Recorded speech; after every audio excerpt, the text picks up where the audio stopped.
Boom. Are we on? We're on. Welcome to this week's Mead, Metal, and MMA podcast. I am Kevin. That affable gentleman over there is Brandon. Good evening, friends. Come together every week to talk about the three big things we really give a shit about, and a melange of other things sometimes. Like Ryan Beer. Well, it is National Beer Day. That's right. Happy National Beer Day, everyone. So on this date, 1933, the amendment to rid this fine nation of prohibition was passed through, which is kind of weird. They didn't just go and strike the existing amendment. No, they take care of that. They came up with another one and said, no, this one says that amendment was bullshit. So here we go. Legalized Beer Day, 1933. Good time from coast to coast. Hey, this country is able to start drinking again. And why not celebrate with a shot of rye? Cheers, everyone. Of course, then again, weren't, I don't know. I'm positive most of this country was still drinking from 1920 to 1933. Oh, yeah, just drinking in the shadows. Yeah. Oh. Anyway, but it gave a real shot in the arm to organized crime as we know it. So there you go. Good job. That's what Prohibition did. Started the mob. Wow, that one actually really burns. Oh, right. Well, that's because you shoot it. I just kind of sit back and sip it like an old fella. When it hit your lips. All right. Mead this week. No update. We're not doing mead anymore. So fuck it. No, we still are. Actually, the primary fermentation is going on our Runestone batch, and it won't stop. Yeah, it's cooking right along. It's been in there for over a month. Yeah. Overall, coming up on a month and a half pretty soon. Well, we rocked it on March 3rd. Right. Okay. Yeah. So 5-6 weeks on that. That's good for you people, because here's why: the longer that it stays in fermentation that way and is active, the more smooth that it's going to be, because the more that the alcohol has been synthesized by the yeast. Alcohol flavor is far less prevalent. Yeah, so that requires then less aging in the process, and it's really helpful for everybody all the way around. So, hey, if that thing was to keep popping off for another couple of weeks, I'm all right with it. After a couple of months, after it's been 2 months, we will have to stop the activity. Yeah, we'll have to shut her down. Because that means probably there's been some weird wild yeast strains that might have made their way in which case we need to rectify that. But for now, though, it's full sail ahead, and it's doing very, very well. We'll probably, hopefully, at some point, once we can move it out of the primary fermentation, we'll be all set to go ahead and add the amendments of orange and peppercorn and vanilla. So, and probably here pretty soon, going to get started on our next batches. Yeah, we've got Green Man. We have 2 more fermenters open primaries, so and we can go ahead. The potential Pilot batch. Yeah, I think those are probably the 2 that we're looking at next. So, I saw a video online. There's a channel called Reckless Eating on YouTube, where basically it's just a show of them eating really disgusting things, like that surströmming shit, the dead rotting fish in a can. Oh. From off in Europe. They do drinking challenges, and they did one drinking challenge with that Viking's Blood mead, that hibiscus mead. Yeah, tastes like medicine. And they even had the same opinion that we did. Only theirs was they've never had mead before, so they just thought it was gross because it tasted like cough medicine. Yeah, it does. I mean, it runs a pretty close second to NyQuil. Very sweet. That's one thing I really like about what we do. The sweetness of the batch is never the focus. No. If anything, we try to hide it. It gets hidden by the natural process that the yeast is there to do. I mean, and we use one consistent yeast primarily with almost all of our batches. Yeah. Probably Pyment. I'm going to change it up because I do need a yeast that is going to acclimate more for grape. What about that D40? Yeah, well, the Lalvin D40 is what we utilize for virtually everything that we got. What do we use? D47. What do we use for Troublemaker? That's the Premier Cuvée. The Cuvée, you're right. I mean, that's that one's the one that has. You have yeast mortality, and what that is the yeast will keep doing what it's got to do until the alcohol level reaches such that the yeast die off. Right. And at which point then the primary fermentation is done, and then you move it. It'll still continue to ferment in secondary, but only slightly. Right. I mean, 95% of your fermentation of the conversion of alcohol will happen in that primary fermentation. So that's what you get is your yeast die-off. You're looking where the mortality is at. Most of your yeast strains will handle 12 to 14%. Premier Cuvée will run all the way up to 18. It's not unknown to hit 19 at times. That's why Troublemaker is such an interesting batch. Which, by the way, we're down to 5 bottles. We're done what? Down to 5 bottles of Troublemaker. Oh, well, I'll go ahead and whip out some cash here later and buy them up. And, I think I am good in the kitty for about 15 of them this run. well, and which means probably at some point we do need to consider starting another batch of Troublemaker at some point. Well, I mean, I got to spend my money somewhere. Well, you are the I think I'm just going to go. So I'm just going to go ahead and give you like $200. Like, there it is. There's my contribution to our band. Let me get a case, please. Yeah, we could probably cut you some kind of like a co-owner discount on that. But for regular folks out there, I will say, if you want something, and now granted, do keep in mind is that our status as a legal entity is still pending, shall we say. However, if you do have a special event coming up where you want customized labels and a customized batch, and you've got about $350 in your pocket, we can talk. Absolutely. What better Christmas gift for your friends than 2 cases of mead? Because that's what you're going to get out of one batch. That's compliments of whoever the fuck you are. Yeah, well, it's, I mean, and we can, and if we go in gross like that, now it's not a full 24 bottles, it'd be more ballpark of about 18, but yeah, we can certainly pull that off. That'd be a case and a half, probably $350 to $400, depending on what you're wanting to do. So. Right. Yeah. Get a hold of us. Let us know. All right, but that's good for the mead portion. I mean, we don't have, like I said, a lot going on for that. We do have a whole lot of bigger fish to fry when it comes to the metal portion and the MMA portion. We'll save the best for last this week instead of kind of bumping MMA to the front. There were some things that needed to be addressed last week. Yeah. So let's get right into the metal part. I don't have a bunch. I've only got one thing this week. Brandon has got the wealth of information, but I got kind of excited when I saw that Elder is going to be putting out a new record sometime in 2017. Yeah. Now, I knew they started banging it out in New England back in October, November. Well, it turns out they've put it out a June 2nd release date for Reflections of a Floating World. That's the new one from Elder. God, it's a great album title. And, well, those guys have got some really... They're a very cerebral band. Yeah. And by that, I mean nothing prog by that. Because a lot of people say, oh, yeah, they're very proggy, very cerebral. No. I'm not talking about you got to use your smarts to figure out what the hell they're doing. I mean, that's they put a lot of thought into everything that they do, whether it be the thematics on the lyrics, what they do musically. Elder is a band, unfortunately, I have only lately gotten into. Yeah, and I only heard of them through you, I think, while we were going on one of our multiple musical journeys through Spotify, YouTube, and Pandora. And if you're wanting to know what I'm talking about, get on YouTube, put in Elder Lore. Lore is one of their best albums. Yeah, and, absolutely.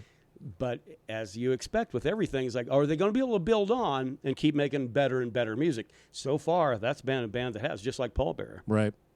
Oh, man, I still can't get enough of that last track. Yeah. Oh, the one that, somebody had called out saying it was a kind of a saccharine. Poppy. Shut up, bitch. All right, How dare you? But Brandon's got a ton of metal news this week. Yeah, some pretty interesting stuff. A band you're kind of familiar with, Ghost, the satanic-themed band from the hinterlands. They're kind of a hard listen on a lot of their stuff. Occasionally, some will come up over Pandora, Spotify, or whatever that kind of sound it fits with what you're listening to. Yeah, musically, I think they're brilliant. I mean, the themes don't really resonate with me at all, so right. I'm not affected either way. But musically, they're pretty badass. But apparently, the front man is being sued by now 5 former members of the band, which all the bandmates outside of him. Well, he's wearing a mask as well. It just looks more human. The other band members wear masks. Yeah, they're like the Gwar kind of a. Well, even in Gwar, it's just like makeup. You cannot see any part of their face. They're straight up. They look like iron masks of like devil gargoyles. All right. You had me right there. Yeah. And apparently getting sued for unpaid compensation totaling a whopping $22,000. That seems like a pretty low number for a band that has won a Grammy. That's they've won a Grammy? Yeah. That might be the most surprising thing out of that whole story. Yeah, they won a Grammy last year. Yeah, 22 grand. Well, you know what? But the problem is metal just is not making domestically. Yeah, here. you can be really popular and still be flat broke. Oh yeah, yeah. You can still like living on buses and things like that. And I'm not talking about having your own bus. I'm talking about Greyhound. You know, Yeah. I mean, some of these guys. Yeah. 22 grand's not a pile of money for for a lot of folks, especially for 5. So that means each one of them's trying to grab about $4,000, and a lawyer though is going to be claiming 20 to 25%. Yeah, I don't know if that's if not more. Yeah, I mean it says totaling. So if this is a group thing, that's some kibbles right there. Did he go and fire everybody in the band? And apparently these are band members that I guess have just left. well, It was that might be they did shit very secretively in that. that might be a cautionary tale from what's his name from Agalok then. Yeah. Who? God, that's still super depressing. No, that's the most. What happened with Agalok is it is a tale of a guy letting his ego kind of get the better of him. Didn't like the music they were doing. This guy formed the whole band by himself, fired everybody, and decided that's it. Agalok is no more. And then people, oh no, don't go. And other people like me going, yeah, hey, see ya. It's good. Which really means IFing. Now is the time to strike. Yeah. Because there is a huge void for that particular type of musical style. Yeah, kind of. I mean, and it's a very weird musical styling too, because of the fact that the mix is really flat. I mean, Yeah. It's basically like American black metal. almost everything is in the mix. Right. Whereas you're accustomed to, if you're listening to like 80s metal or something like that, you're going to have vocals are way above the mix, lead guitar is going to be way above the mix, and everything else. No, this is pretty flat line across the board, which is really weird, unless you kind of start listening to it a lot and you start getting into it, like IFing. Right. Again, that's 2 cats from Michigan, and they've only got 3 tracks out. They're on Bandcamp, last I checked. They're certainly on YouTube. Check them out. Mind-blowing. IFING. Do that. Absolutely. Let's see what else we got here. Metallica. My boys in the M. Well, I know you're not saying they're going to put out a new record. No, they're hard at work getting work done on this recent one, which is still pretty great. Haven't really listened to it as much as I would a normal new Metallica album. Yeah, let's crank that up when we get on the podcast Right. today. Yeah. Apparently they have been issued a cease and desist. Oh. For there's a band out of the 80s named Incubus, not the band that would initially put out like hits such as Drive and A different Incubus. yeah, and Pardon Me. 80s death metal, who said they basically lifted music from a song called Hunger for Power and turned it into their version called Moth in the Flame. I listened to Hunger for Power. Okay. I'm pretty familiar with Moth in the Flame enough where I didn't have to play it side by side. Sounds fucking nothing like it. The beginning, maybe a little bit. Well, keep in mind, Led Zeppelin got sued for Stairway to Heaven. Yeah, but they got off for it. Every time Even they've this been most sued, recent one, yeah. Even this most Yeah. recent one, that round, none happened. Yeah, but it's that one's pretty close. Yeah. Granted, I'll say it was close. I'm But a huge Led Zeppelin fan, but Jesus, that was really close. apparently not close enough to get paid. Yeah. So probably not. If you're an unknown band from the '80s, you look like you're trying to cash in on the biggest metal cow in metal. Yeah, I mean, no shit. Strike while the iron's hot. So there's nothing to this. They're not going to get anything out of it except looking like a bunch of tools. About it. Speaking of Tool, Yeah, segue. That's an unintended segue to boot. hey, Forrest Gumped our way into that one. Maynard, James Keenan, the jiu-jitsu blue belt, I believe he is. His other band, Perfect Circle, putting out a new album this year. For the since it's been 13 years since they put out an album. Perfect Circle's a 04 product. Yeah, let's see. Murder Nom came out, right at the turn of the millennium, I think. Wow. And then they put out the second album, which came out in 2002 or 3. Then they put out a cover album right after that, and that was it. I gotta say, there's some bands in our scene that are less than diligent about putting out new music very often. Yeah, there's a few of them out there. There's one on the tip of my tongue. I wish I could remember their name. Yeah. I know they're $430,000 more in the black now. All right. Is that the band? Well, yeah. Well, that's fine. Let's not even mention them. Yeah, they're basically going to become Voldemort basically on this show. The band which will remain unmentionable. Right. Don't want them to pop up and start playing music live for us. Well, that's interesting. Isn't Tool in the works to have a new run coming out? Tool, apparently they have been working on an album for like the past 3 years. Oh, okay. Have hinted and teased towards it, but never really anything solid. Perfect Circle with a new one out before. Yeah, it's like basically you're going to get Game of Thrones on TV before you're going to get the new one in book form. Right. Okay. It's going to be the same thing. Same kind of weight. So you're really putting Maynard in the same category as that fat bastard from Santa Fe. Well, apparently he's super busy all the time, yet there's not a whole lot of albums coming out. There's a lot of live shows, for sure. Oh, well, that's cool. He has his own wine. At least he's working. He has a vineyard here in New Mexico. So he is like George R.R. Martin then. Yeah, only he's not doing shit for the wolves. So it's not fuck the wolves. If I could make wine out of them, I'd kill them. All right. So yeah, looking forward to that. I'm a big fan of A Perfect Circle. They're a great band to like bang to, or rub one out to if that's your thing. Yeah, all right. That's starting to get a little deeper into Brandon's. And we're gonna have to listen to this new band, which is apparently a band fronted by pugs called Pug Topsy, and they have a song out called Snorts of Sorrow. We'll talk about that next week. Is this a parody band? Or? Apparently it was an April Fool's thing that actually caught some steam. All right. Now they looks like they have a record deal. So kind of like a Wheeler Walker Jr. thing, except on the metal side. Or they're going to be on Indiegogo. All right. Shall we move along to MMA? It's a big day tomorrow. Big day. Big things have been going on. Brandon Thrash got cut by the promotion, by the way. You mean Thatch? Thatch, not Thrash. Thrash. Yeah, Thatch. Sounds like an awesome dude. Thrash would be a good name for him. Already a fan. Yeah, Brandon Thatch. Yeah, he got cut from the promotion. She's the big name on the last round. But yeah, they were doing some spring cleaning, and they've been doing some regular cleaning. That's the thing. They're getting a little more lean, the UFC, and probably with good reason, because Bellator is really starting to poach some of their good talent. Yeah, I think there was even maybe talk of, because I think this is Gegard's last fight on his current contract. That's where I was going to go. Yeah. Is that Gegard Mousasi is fighting against Chris Weidman in the pay-per-view tomorrow. One of the reasons why you should buy that fight, or at least watch it however you can, is because that one's the co-main event.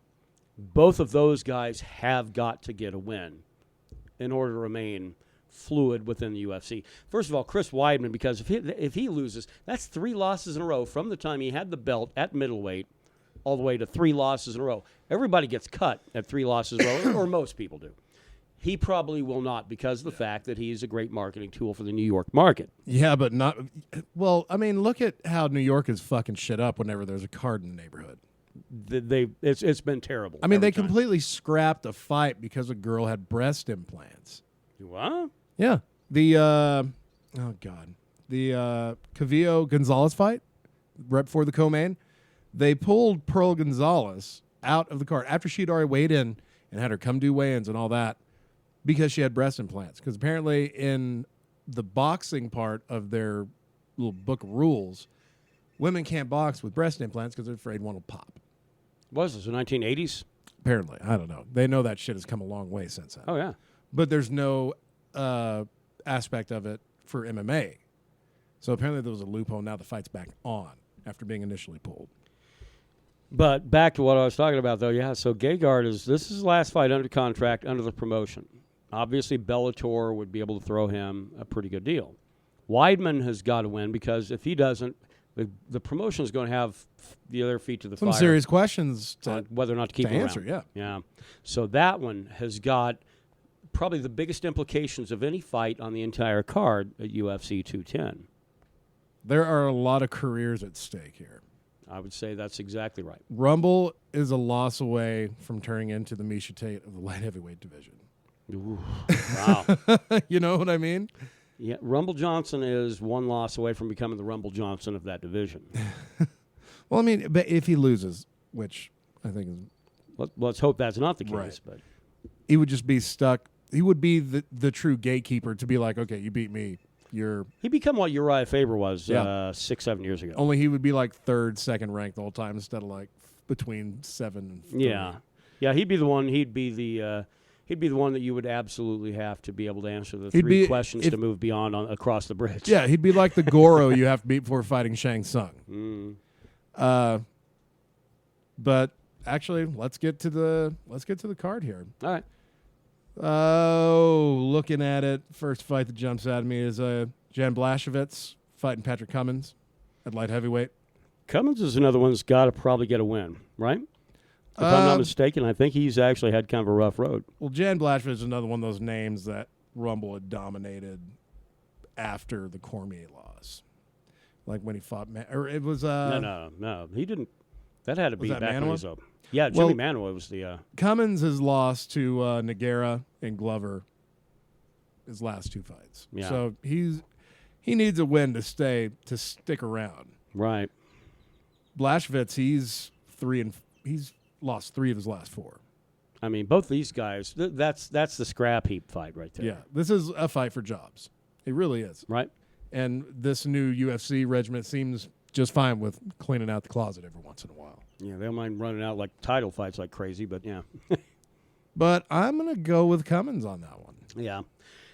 Both of them have a lot to lose, but maybe Cummins Which hopefully will make for a very interesting fight. And it's in Buffalo. I don't think Cummins is from there, but at least he does have that domestic pull, at least as far as where that's at. So, sure. All right, let's go to the main card. Will Brooks, Bellator man. Yeah. Fighting Charles Oliveira. A different Oliveira this time. Yeah. He fought Cowboy Oliveira one that came last in nearly 2.5 pounds underweight. Yeah. Yeah, because when he fought Cowboy Oliveira, the aggravating thing about that fight, because he came in like 6-7 pounds overweight. Yeah, it was atrocious. And beat Will Brooks, and then talked shit after the fight. It's like, look, you're not allowed to miss weight by an egregious margin as you did. And that's me. Oh, man. Yeah, I know. The I thought I had fuck was everything that, muted, dude? but Jesus Christ. Oh, well. But yeah, you can't go and have an egregious miss on weight like that. And then number one, still have the fighter still willing to fight you, and then 2, talk shit when you get a win. You can't, and he did. He just like every Brazilian does, did a little stupid little hip dance and all this other and talk shit. Yeah, and then like legitimately talk shit to Will Brooks. So which kind of derailed his whole, because he'd won his last fight. It wasn't in spectacular fashion, but this was supposed to be his come out fight. This might very well be the Will Brooks that has to take matters and kind of fix some mindsets here, and I think this might be his fight to do it, although he's actually fighting against a guy that is just as qualified on the ground and maybe a little better on stand-up. Yeah.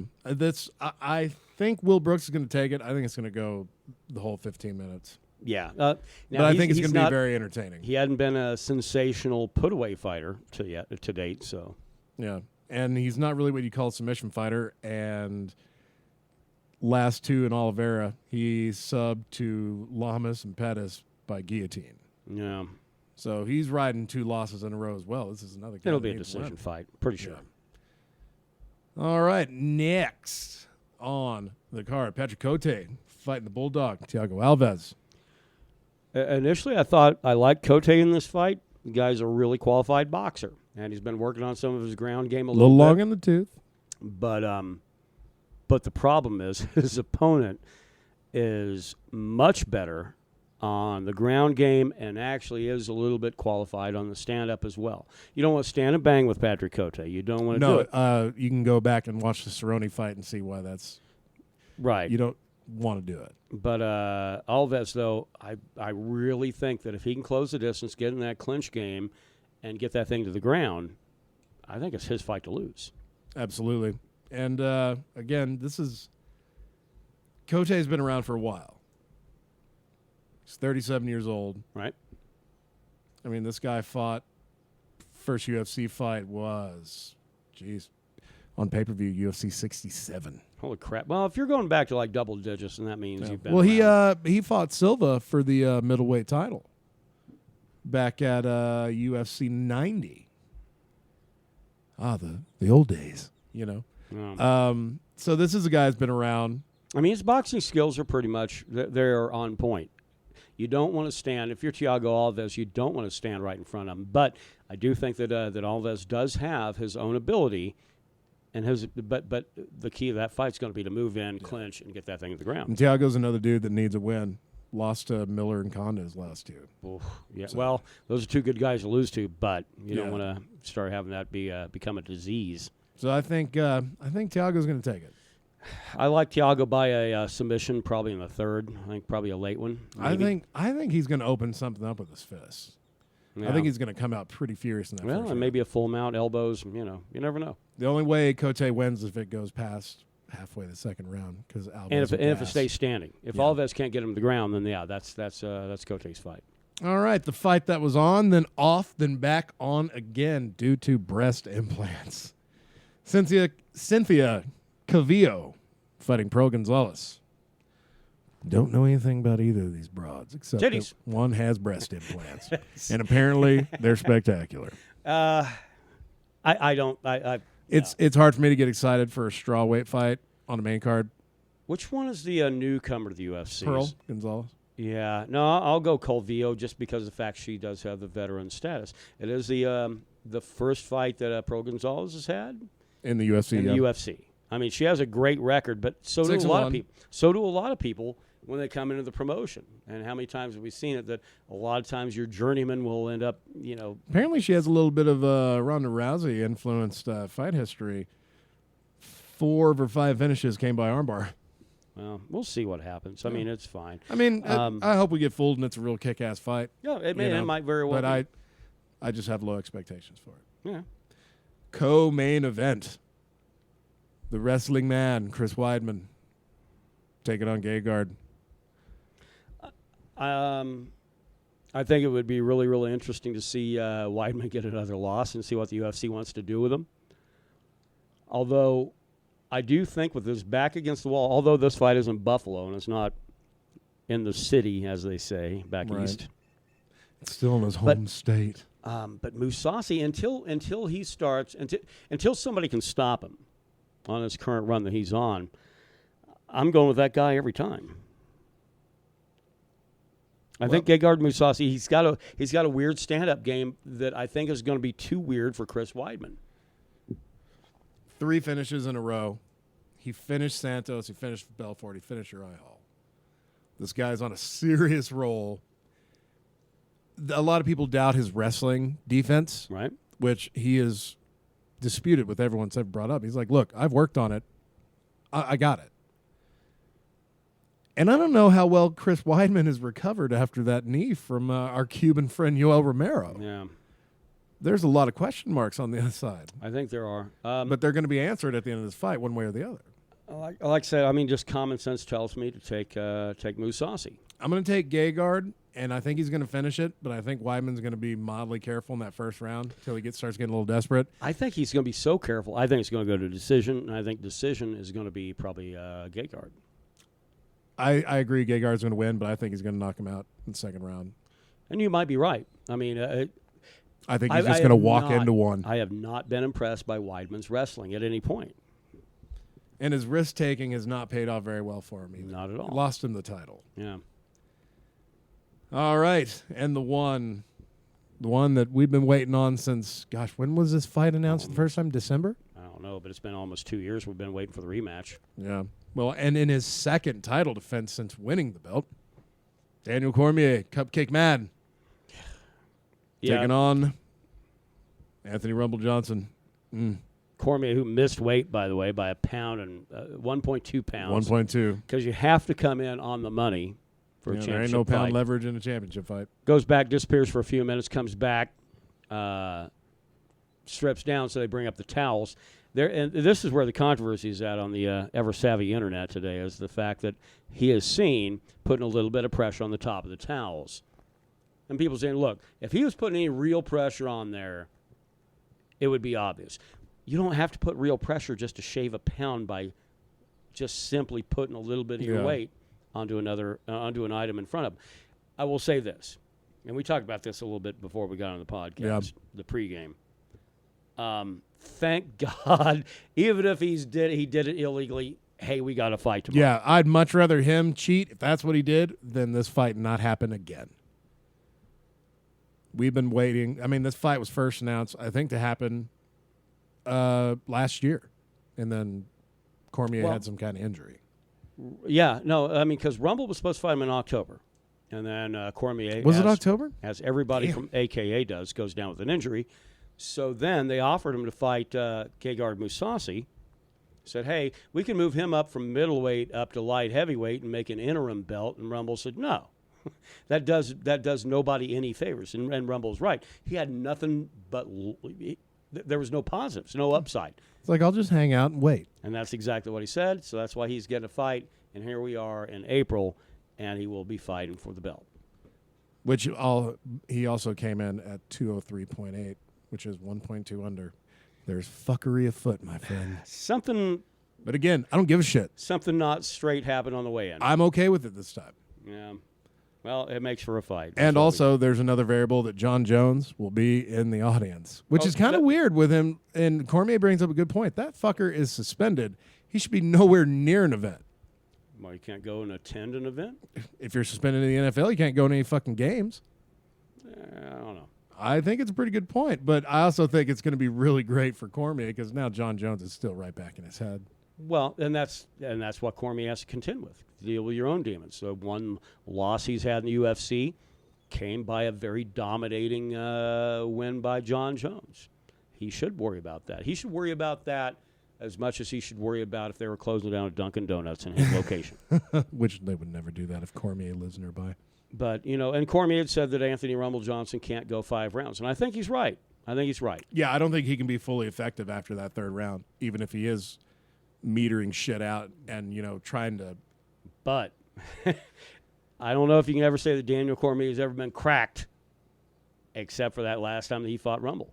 The question is, can Rumble, just say he nails Cormier with a right, will he be able to not just swarm on him and kind of hang back and let that shit add up instead of just trying to go for the immediate shutdown like he does, which the other thing 9 times out of 10 he'll do it. The other thing we didn't see from Rumble a lot in the first fight against Cormier, only a couple of times, was throwing that high kick, that head kick. There was some, I think, at the end of the first round. Yeah, he threw like 3 or 4 of them, and that kind of in a row. Yeah, that's kind of it.